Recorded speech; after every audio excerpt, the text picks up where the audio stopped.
प्यारे बच्चों सुप्रभात। प्यारे बच्चों, आज हम जो कबीर की साखी आपको पढ़ा रहे हैं, जो कबीर की साखी हम आपको पढ़ा रहे हैं, आज हम साखी पढ़ेंगे आपका जो है पांचवा। तो पांचवा दोहा है कबीरदास का। आज हम उसका अध्ययन करेंगे प्यारे बच्चों। तो जैसा कि हम आपको बता चुके हैं, कबीर हिंदी साहित्य में पहले रहस्यवादी कवि माने जाते हैं। अरे बच्चों, नोट कर लीजिएगा, कबीर हिंदी साहित्य में पहले ऐसे रहस्यवादी कवि हैं जो माने जाते हैं। साखी का मतलब ही होता है, जो संस्कृत के शब्द साक्षी से आया है। किससे आया है? साक्षी से आया है, यानी कि साक्षी से साखी बना है। और साखी का शाब्दिक अर्थ होता है प्रत्यक्ष दृष्टा या फिर गवाह। प्यारे बच्चों, साखी का मतलब ही यही है, साखी का तात्पर्य ही यही है, प्रत्यक्ष दृष्टा। अर्थात कबीरदास अपनी प्रत्यक्ष आंखों से इस समाज को उन्होंने देखा था, अनुभव किया था, इसकी फीलिंग की थी, इसीलिए इसको कहा गया है प्रत्यक्ष दृष्टा या फिर गवाह। जो गवाह के रूप में, अर्थात इस समाज में कबीरदास गवाह के रूप में पेश होकर के अपनी साखी की रचना की है। प्यारे बच्चों, जो कबीरदास का ग्रंथ है वह बीजक है, और उस बीजक में 3 रचनाएं संग्रहित हैं, साखी, शबद और रामायणी। तो हम साखी को पढ़ रहे हैं। आज हम साखी का 5वां दोहा पढ़ेंगे प्यारे बच्चों।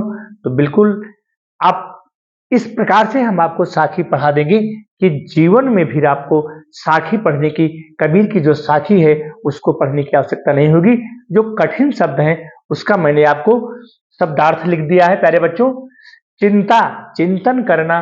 नाव माने होता है नाम। आदमी नाम के लिए मरता है कि हमारा नाम अजर अमर हो जाए। प्यारे बच्चों, जो व्यक्ति होता है, आदमी अपने नाम के लिए इस संसार में मरता है कि हमारा नाम अजर अमर हो जाए और स्वर्णिम अक्षरों में हमारा नाम लिखा जाए। चितवे माने होता है चिंतन करना।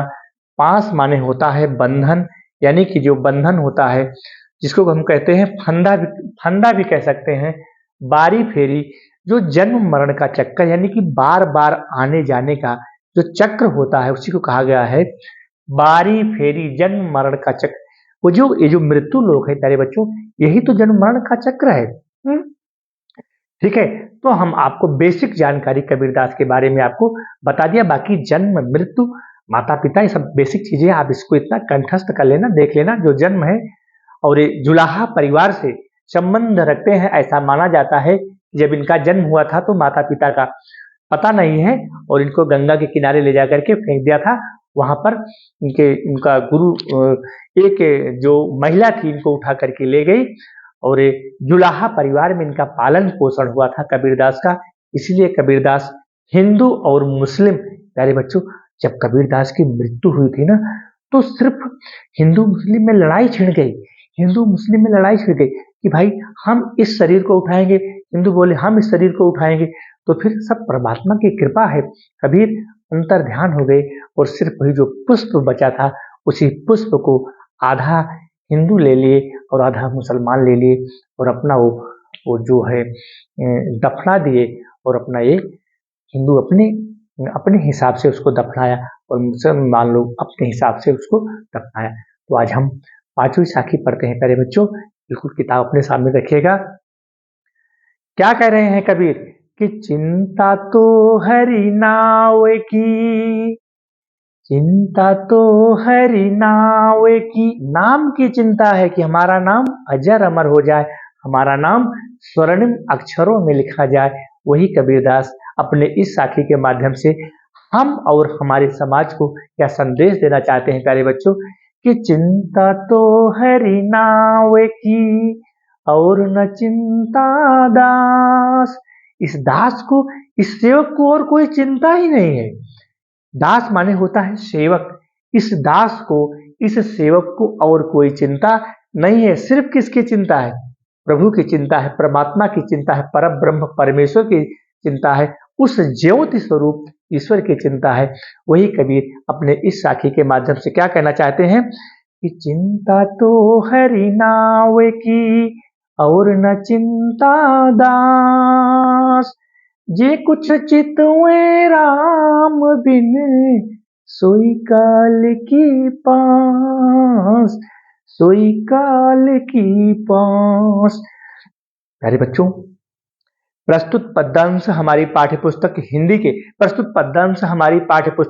के साखी नामक पाठ से अवतरित है और इसके जो रचयिता हैं महात्मा कबीर माने जाते हैं।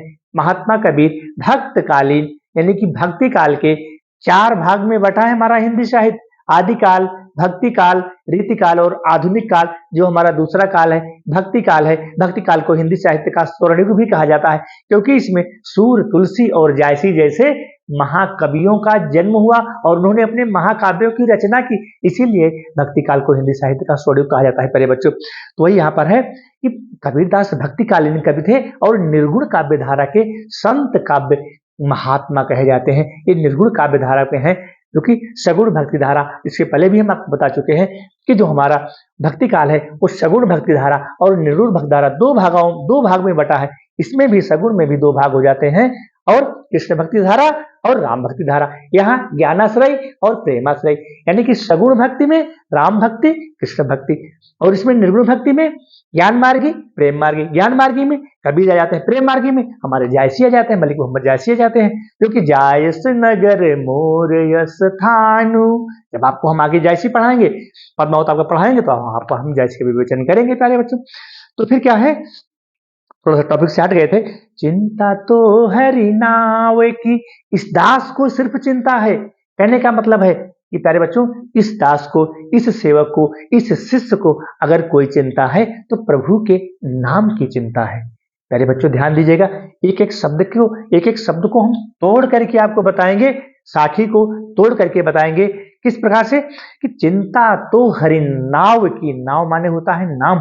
अगर इस दास को, इस सेवक को, इस शिष्य को अगर कोई चिंता है तो सिर्फ प्रभु के नाम की चिंता है, और न चिंता दास, और इस सेवक को, इस शिष्य को कोई चिंता नहीं है। कहने का मतलब है कि यहाँ पर जो प्रसंग लिखोगे ना, आप उस प्रसंग में डाल दोगे कि यहाँ पर सेवक का जो यहाँ पर जो वर्णन किया है कबीरदास ने, शिष्य का वर्णन किया है, शिष्य की महत्ता का वर्णन किया है। एक शिष्य, एक गुरु और शिष्य का कैसा संबंध होता है, उसी संबंध को यहाँ पर इस साखी के माध्यम से कबीरदास बताने का प्रयास किया। क्या है, चिंता तो हरि नाव की और न चिंता दास।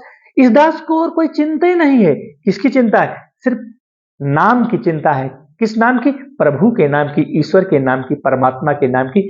लगातार हम प्रभु का स्मरण करते रहें, प्रभु का नाम लेते रहें, तो फिर हमको इस जन्म मरण के चक्र में बार बार आना जाना नहीं पड़ेगा। दूसरी लाइन में आ जाइए प्यारे बच्चों, जे कुछ चितवे राम बिन। अगर हम राम से हट करके किसी चीज को देखने का प्रयास भी करते हैं तो वह सारी चीजें काल के पास में बंधी हुई, काल के फंदे में बंधी हुई हैं। काल का मतलब होता है समय, पास माने होता है फंदा। भाई आज हमारे पत्नी है, बच्चे हैं, ठीक है, कल की उनकी मृत्यु हो जाती है तो क्या हुआ? वो भी तो काल के पास में बंधा है।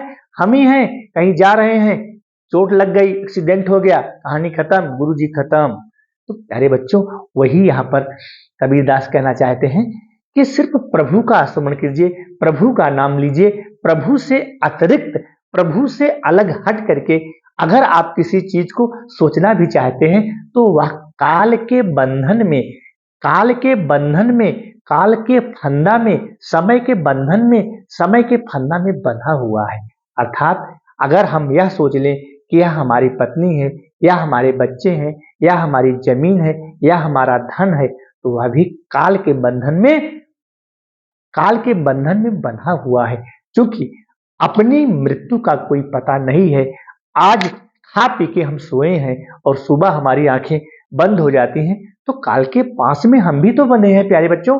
काल के पास में पूरा संसार बंधा है, उस काल के पास में पूरे शिष्य बंधे हैं, पूरा समाज बंधा है। तो वही तो कबीर बताना चाहते हैं कि जे कुछ चितवे राम, अर्थात राम से हट करके हम किसी चीज को देखना भी चाहें, किसी चीज को सोचना भी चाहें, तो सारी चीजें काल के बंधन में बंधी हुई हैं, काल के बंधन में बंधी हुई हैं। अर्थात उससे हम हट नहीं सकते। इसीलिए प्रभु के नाम का स्मरण करो, प्रभु के नाम का गुणगान करो, तब इस जन्म मरण के चक्र में आने जाने से मुक्ति मिल जाएगी। प्यारे बच्चों, हमारा ये कौन सा दोहा है? पांचवा दोहा है। इनकी जो भाषा है पंचमेल सधुक्कड़ी है। कबीरदास की भाषा कैसी है? पंचमेल सधुक्कड़ी है। कबीरदास की भाषा कैसी है? पंचमेल सधुक्कड़ी है। दोहा छंद है, शांत रस है, और जो कठिन शब्द है इसको आप नोट कर लीजिएगा। तो हमारे कहने का मतलब है कि आप इस दोहे को निश्चित ही समझ गए होंगे। तो अगला दोहा प्यारे बच्चों हम, या फिर एक दोहा और अगर कहिए तो हम उसको भी पढ़ा देते हैं। तू करता तू भया, मुझ में रही न हूँ। हूँ माने होता है अहंकार, हूँ माने होता है अहम, अहंकार।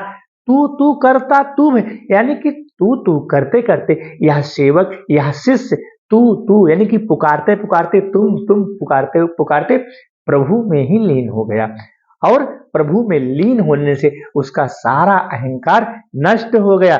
तू करता तू भया, अर्थात तू पुकारते पुकारते तुम पुकारते पुकारते ईश्वर पुकारते पुकारते ईश्वर में ही विलीन हो गया, ईश्वर में ही रम गया है। अब मुझ में रही न हूं, अर्थात ईश्वर में रम जाने के बाद, ईश्वर में विलीन हो जाने के बाद, ईश्वर में जैसे एक बूंद जब समुद्र में गिरती है तो फिर उस बूंद का अस्तित्व अलग से नहीं रहता है, वो उसमें समाहित होकर के समुद्र का रूप धारण कर लेती है। ठीक उसी प्रकार से एक शिष्य और गुरु का भी संबंध होता है। जब वह शिष्य गुरु में इतना लीन हो जाता है तो फिर वहां पर वह उसी बूंद के समान होता है। वही यहाँ पर कबीरदास कहना चाहते हैं कि तू करता तू है, यानी कि भगवान को पुकारते पुकारते तू मतलब भगवान को पुकारते पुकारते, भगवान का नाम लेते लेते भगवान में विलीन हो गया, भगवान में रम गया। और क्या हुआ फिर? मुझ में रही न हूं, अर्थात इतना पुकारा, इतना पुकारा, इतना प्रभु का स्मरण किया, इतना प्रभु का नाम किया कि पुकारते पुकारते उसका सारा अहंकार ही नष्ट हो गया।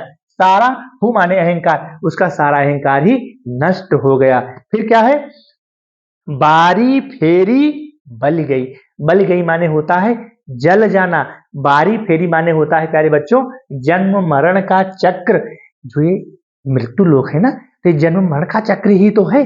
बारी फेरी यानी कि बार बार आने इस मृत्यु लोक में बार बार आने से मुक्ति कब मिलेगी? जब हम प्रभु का नाम लेंगे, प्रभु का स्मरण करेंगे, प्रभु की भक्ति करेंगे, तो बार बार हमको इस मृत्यु लोक में आने जाने से मुक्ति मिल जाएगी। वही कबीर बताना चाहते हैं कि बारी फेरी बल गई जल गई। बल गई माने जल जाना, बारी फेरी जो जन्म मरण का चक्र है, जो जन्म मरण का चक्र है, जो यह मतलब ये जो बाजार है, जो हट है ना, इसी पिछले वाले दोहे में हट शब्द आया था, यानी कि जो क्रय विक्रय रूपी या जन्म मरण रूपी जो ये चक्र चल रहा है, ठीक है, इससे मुक्ति मिल जाएगी। बारी फेरी बल गई अजित देखो तित तू। जहां तक मेरी नजर जाती है वहां पर सिर्फ ईश्वर ही ईश्वर दिखाई देता है, परमात्मा ही परमात्मा दिखाई देता है, प्रभु ही प्रभु दिखाई देता है। मेरे प्यारे बच्चों, दो साखी आज हमारी 5 और 6 समाप्त हो जाती है। तो यहाँ भी छंद दोहा है, शांत रस है, भाषा इनकी पंचमेल सधुक्कड़ी है, इसको कंठस्थ कर लीजिएगा। साखी शब्द का अर्थ होता है प्रत्यक्ष दृष्टा या फिर गवाह।